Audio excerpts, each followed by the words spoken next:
Class 10th KPK chapter name basic statistics और इसकी review exercise number 6 को हम सॉल्व करेंगे, जिसका पहला क्वेश्चन है at the end of each question 4 circles are given, fill in the correct circle only. यानी हर एक क्वेश्चन के साथ 4 आपको सर्कल्स में पॉसिबल आंसर दिए गए हैं। आपने जो उनमें से दुरुस्त जवाब है उसे सर्कल करना होगा, उस सर्कल को मतलब शेड करना होगा। तो पहला पार्ट है जैसे the difference between upper limits of या upper limit of 2 consecutive classes in a frequency table is called. देखें, फ्रीक्वेंसी टेबल में जो कंसेक्यूटिव क्लासेस आ रही हैं उनकी अगर आप अपर लिमिट्स का डिफरेंस लेते हैं तो ये कहलाता है क्लास इंटरवल। ठीक है, जो कि ऑप्शन नंबर बी में लिखा हुआ है। मतलब जो सर्कल बी है ये रिप्रेजेंट कर रहा है इसे, तो हम सर्कल जो है सेकंड वाला है इसको शेड कर देंगे कि ये क्लास इंटरवल जो है इसका आंसर है। ठीक है, जिसे हम स्मॉल h से रिप्रेजेंट करते हैं। तो इस तरीके से इस प्रॉब्लम को हम अंडरस्टैंड कर सकते हैं। सेकंड पार्ट है अ क्युमुलेटिव फ्रीक्वेंसी हिस्टोग्राम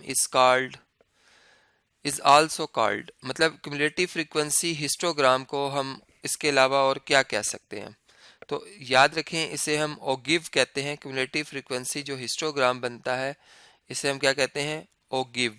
तो ये एक डेफिनेशन है जो कि हमने इससे पहले पढ़ी हुई है, तो सिर्फ जस्ट उसकी रिवीजन हम यहाँ पे कर रहे हैं। तो ये ओगिव इसका जो है वो आंसर होगा। नेक्स्ट है प्रॉब्लम थर्ड के the number of times a value appears on a set of data is called. यानी डाटा में जो वैल्यू रिपीट हो रही है, या यूँ समझ लो कि रिपीट या फिर अपीयर हो रही है, मतलब रिपीट भी हो सकती है नहीं भी हो सकती, मतलब अपीयर आ रही है, अपीयर हो रही है जितने भी टाइम्स, तो वो उस डाटा की फ्रीक्वेंसी कहलाती है। जैसे अगर हमें ग्रुप डाटा की बात करें तो उसमें एक इंटरवल बनाया जाता है और उस इंटरवल में आने वाली जितनी भी वैल्यूज़ हैं जो कि उसमें अपीयर हो रही होती हैं उसे हम क्या कहते हैं, उस ग्रुप की फ्रीक्वेंसी कहते हैं। ठीक है, तो उस तरह से हम इस बात को इस एग्जांपल से अंडरस्टैंड कर सकते हैं। तो फ्रीक्वेंसी इसका जो है वो बेस्ट ऑप्शन होगा। पार्ट नंबर 4 है जी the data below represent the number of televisions that 11 students have in their homes, find the mode of the data. यानी ये जो डाटा है ये रिप्रेजेंट कर रहा है नंबर ऑफ टेलीविजन जो कि 11 स्टूडेंट्स के पास है उनके घरों में। हमने बताना है कि इस डाटा का मॉड क्या है। तो मॉड कहते हैं उस वैल्यू को जो बहुत दफ़ा रिपीट होती है। ठीक है, अब इस डाटा सेट में हम देख रहे हैं कि 1 कितनी दफ़ा रिपीट हो रहा है, 1 2 3 4 टाइम और 5 टाइम, बल्कि 5 टाइम 1 रिपीट हो रहा है। जबकि अगर बाकी 2 को देखें तो 1 2 3 3 टाइम 2 रिपीट हो रहा है और 3 जो है वो 2 टाइम रिपीट हो रहा है और 5 एक दफ़ा। यानी सबसे ज़्यादा दफ़ा जो रिपीट होने वाला नंबर है इस डाटा सेट का वो 1 है, तो 1 इसका मॉड होगा। ठीक है, तो हम पहले सर्कल को शेड कर देंगे। ये हमारे इस सवाल का जवाब है कि जो मॉड है वो 1 है। तो चूंकि हमसे मॉड पूछा गया था इस डाटा सेट का, वो हमने बता दिया यहाँ पे। नेक्स्ट है फिफ्थ प्रॉब्लम के in which data set are the median mode, mean, median mode and range all the same numbers.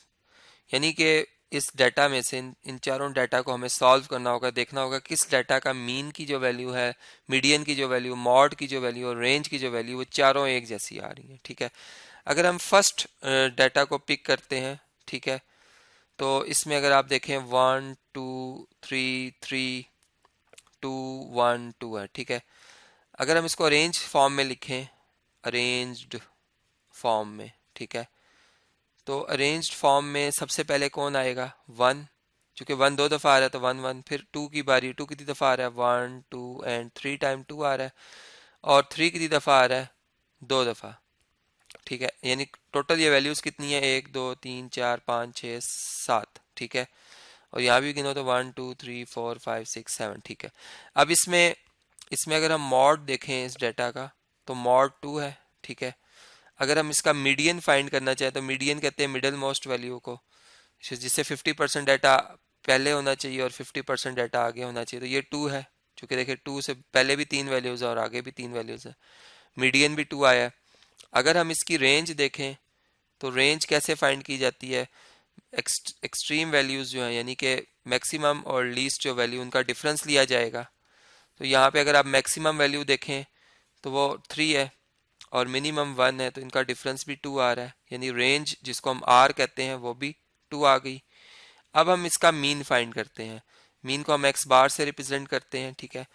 और एक्स बार जो है वो इक्वल है किसके, sum of all values divided by total number of values, ठीक है। तो इन तमाम वैल्यूज का अगर आप सम करते हैं, 1 + 2 3, 3 + 3 6, 6 + 3 9, 9 + 2 11, 11 + 1 12, 12 + 2 14, और टोटल नंबर ऑफ ऑब्जर्वेशंस कितनी थी, 7 है। ये 7 पर डिवाइड कर देंगे तो एक्स बार भी 2 आ जाता है।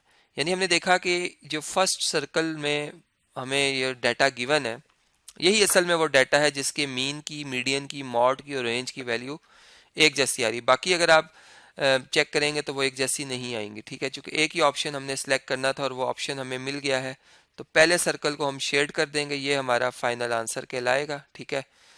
तो इसी के से ये प्रॉब्लम हमने सॉल्व करना सीखा। नेक्स्ट प्रॉब्लम है, 6 पार्ट है जी। इसमें इस तरह से लिखा जा रहा है कि the nth root of product of n numbers of values is called. यानी कि अगर n वैल्यूज हैं, ठीक है, और अगर आप उनका nth रूट ले लेते हैं, ठीक है, प्रोडक्ट ऑफ n वैल्यूज, यानी कि जितनी वैल्यूज हैं वो कितनी है, n है। फॉर एग्जांपल अगर मैं इसको मैथमेटिकली डिफाइन करूं तो a1 का प्रोडक्ट a2 से, फिर 3 से, a3 से अप टू सो ऑन, ये कितनी वैल्यूज हैं, n वैल्यूज हैं। इन तमाम का प्रोडक्ट लेकर अगर हम इसका nth रूट ले लेते हैं, ठीक है, यानी 1/n लिखें या इसको nth रूट ऑफ प्रोडक्ट को इस फॉर्म में लिख दें कि ये nth रूट है, तो ये चीज़ रिप्रेजेंट करेगी किसको, ज्योमेट्रिक मीन को, ठीक है।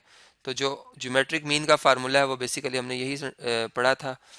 तो जो ये सेकंड सर्कल है जिसमें ये ज्योमेट्रिक मीन लिखा हुआ है, इसको हम शेड कर देंगे।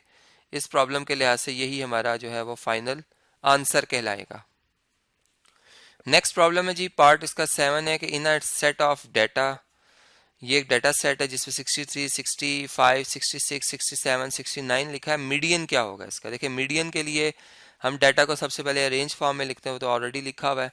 और यहाँ पे हम देख रहे हैं कि ये टोटल 5 वैल्यूज हैं, यानी जो मिडल में लिखी हुई है ये है 66। कैसे आएगी, इसका फार्मूला है n+1 डिवाइडेड बाय 2। n इसमें 5 है, 5 + 1 6, 6 का हाफ 3। थर्ड वैल्यू जो है यही हमारी मीडियन वैल्यू, चूंकि इससे 50% डाटा कम है और 50% डाटा इससे ग्रेटर है। तो 66 जिस सर्कल में लिखा हुआ है उसको हम क्या कर देंगे, इसको हम शेड कर देंगे, तो यही हमारा फाइनल आंसर कहलाएगा। नेक्स्ट प्रॉब्लम है जी, पार्ट इसका 8 है कि इन अ सेट ऑफ डाटा, ये डाटा है जो रेंज फॉर्म में है, जिसमें अगर आप, बल्कि रेंज फॉर्म में नहीं है, इससे 41 है, फिर 43 या 47, 51, 57, फिर 52 और 59, इसमें मीडियन क्या होगा। तो देखिए इसमें हमें पहले अरेंज करना होगा डाटा को। 41 सबसे पहले, फिर 43 उससे बड़ा नंबर है, फिर 47 उससे बड़ा नंबर है, ठीक है, 51 है, फिर 52 है, ठीक है, फिर 57 है और लास्ट में 59 है, ठीक है।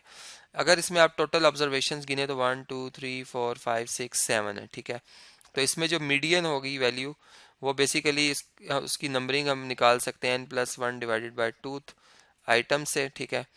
और n इसमें चूंकि 7 है, 7 + 1 8, 8 का हाफ 4। तो फोर्थ जो वैल्यू है, फोर्थ जो आइटम है, वही बेसिकली मीडियन वैल्यू होगी। तो फोर्थ नंबर पे आता है 51, ठीक है, चूंकि इससे 3 वैल्यूज पीछे हैं और 3 वैल्यूज आगे हैं। तो 51 जो कि ए ऑप्शन में लिखा हुआ है, मतलब पहले सर्कल में लिखा हुआ है, इस सर्कल को हम शेड कर देंगे, ये हमारा फाइनल आंसर कहलाएगा।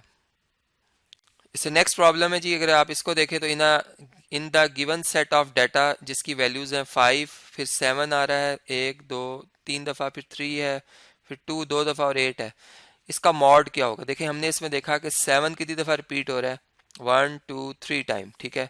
7 3 दफ़ा रिपीट हो रहा है, 1 2 एंड 3। इसके अलावा अगर 2 को देखें तो वो सिर्फ 2 दफ़ा रिपीट हो रहा है। 5 को देखें वो भी 2 दफ़ा रिपीट हो रहा है, ठीक है। 3 और 8 रिपीट नहीं हो रहे। इसका मतलब 7 जो है, जो कि इस सर्कल में शो हो रहा है लास्ट वाले में, यही इसका आंसर होगा। इसको हम क्या कर देंगे, शेड कर देंगे। तो मॉड जो होगा इस डाटा सेट का वो 7 होगा, ठीक है। यहाँ पर इसको हम लिख भी देते हैं कि मॉड जो होगा इस डाटा सेट का, चूंकि मॉड होता है most frequently repeated value of the data set, तो वो है 7। नेक्स्ट है problem number 10, in the given set of data जिसकी तमाम वैल्यूज 5 5 5 5 5 ही हैं, द स्टैंडर्ड डेविएशन, इसका स्टैंडर्ड डेविएशन क्या होगा। देखिए वैसे तो हमें नज़र आ रहा है कि इस डाटा में डिस्पर्शन ज़ीरो है, चूँकि स्टैंडर्ड डेविएशन भी डिस्पर्शन ही की एक टाइप है, तो ज़ीरो है। एक तो हम इस कंसेप्ट की बेस पे आंसर दे सकते हैं, लेकिन अगर हमें स्टैंडर्ड डेविएशन का प्रॉपर फार्मूला यूज़ करके ये प्रॉब्लम सॉल्व करनी है तो उसके लिए हम इसका फार्मूला पहले लिखेंगे कि स्क्वायर रूट ऑफ समीशन यानी sum of X minus X bar whole squares का सम और divided by total number of observation. अब इसमें जो n है, टोटल इसकी ऑब्जर्वेशन कितनी है, 1 2 3 4 5 6 7 है, ठीक है। अब इसमें x में से x अगर आप बार लेते हैं तो x बार इसका 5 ही आएगा, चूंकि तमाम वैल्यूज अगर ऐड करो तो 35 आता है और उसको अगर 7 पर डिवाइड करो तो 5 ही आएगा, ठीक है। अब अगर आप हर वैल्यू का यानी x का x बार से डिफरेंस लें तो वह जीरो आता है, ठीक है। यानी x माइनस एक्स बार, x माइनस एक्स बार जो है वो जीरो है तमाम तमाम ऑब्जर्वेशन के लिहाज से मैं कह रहा हूँ। और जब इनके स्क्वायर्स करेंगे हम तब भी जीरो आएगा, जीरो का स्क्वायर जीरो ही होता है। और जब इनको तमाम को ऐड करेंगे तब भी हमें जीरो ही आंसर मिलेगा। यानी स्टैंडर्ड डेविएशन जो है उसमें जब इनकी वैल्यूज पुट की जाएंगी तो zero divided by 7 zero, zero का अंडर रूट लेंगे तो जीरो आंसर आएगा। इसलिए जो ऑप्शन नंबर बी है यानी कि जो सर्कल बी है, ये वाला सेकंड वाला सर्कल जिसमें जीरो ऑप्शन जीरो लिखा हुआ है, इस सर्कल के लिए इस सर्कल को हम शेड कर देंगे, ये स्टैंडर्ड डेविएशन की वैल्यू को रिप्रेजेंट कर रहा है। नेक्स्ट प्रॉब्लम है जी प्रॉब्लम नंबर 11। इसमें लिखा हुआ है कि the average pocket money of 30 student is ₹20, the total amount in the class is. यानी कि अगर एवरेज जो बच्चों की पॉकेट मनी है जिसको हम एक्स बार करते हैं वो अगर ₹30 हो, ठीक है, सॉरी वो अगर ₹20 हो, ठीक है, वो अगर कितनी हो ₹20 और 30 स्टूडेंट्स हो, ठीक है, तो ये बताना है कि टोटल क्या आएगा, ठीक है, यानी समीशन एक्स क्या होगा तमाम बच्चों से जो हमने टोटल कितने पैसे कलेक्ट किए होंगे। फार्मूला यूज करते हैं एक्स बार का, समीशन एक्स ओवर एन।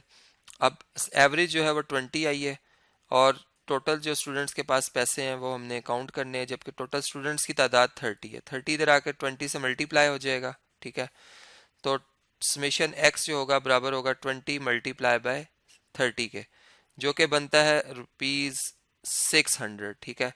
इसका मतलब कि टोटल जो बच्चों के पास पैसे होंगे स्टूडेंट्स के पास वो कितने होंगे, ₹600 होंगे, जो कि इस लास्ट ऑप्शन में लिखे हुए हैं। तो इसलिए हम इस सर्कल को, लास्ट वाले सर्कल को शेड कर देंगे, यही हमारा फाइनल आंसर जो है वो कहलाएगा। नेक्स्ट है जी प्रॉब्लम जिसमें लिखा हुआ है the sum of 30 observation is 1500, its average will be. यानी कि एवरेज जो एक्स बार है वो हमने फाइंड करनी है, टोटल ऑब्जर्वेशन जो है वो 30 है और इनका सम जो आ रहा है समीशन एक्स जो आ रहा है वो 1500 आ रहा है, ठीक है।